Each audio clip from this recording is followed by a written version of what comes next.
શું અપૂરતી ઊંઘ પણ કેન્સરને નોતરે છે? ઉત્તર છે હા. જે લોકોની ઊંઘ અપૂરતી છે અથવા તો જે નાઇટ શિફ્ટ્સ વર્કર છે તે લોકોમાં કેન્સર થવાની શક્યતા એ નોર્મલ વર્કર કરતાં 20થી 30% વધારે રહેલી હોય છે.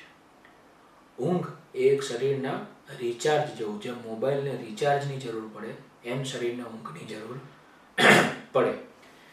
જે રીતે મોબાઈલ રિચાર્જ ન થાય તો બેટરી ડાઉન થઈ જાય અને મોબાઈલ બંધ થઈ જાય, તેવી રીતે સમયે ઊંઘ ના મળે તો તમારું શરીર ધીરે ધીરે નબળું પડે, રોગપ્રતિકારક શક્તિ ઘટે અને શરીરનું નિયંત્રણ ખોરવાય.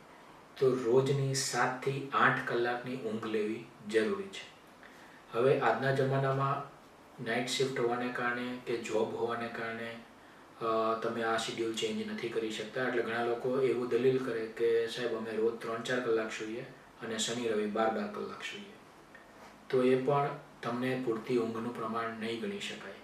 તમારે તમારું શિડ્યુલ એવું સેટ કરવું પડશે કે એક ધારી સળંગ 7 કલાક એટલીસ્ટ તમારે ઊંઘ લેવી જોઈએ.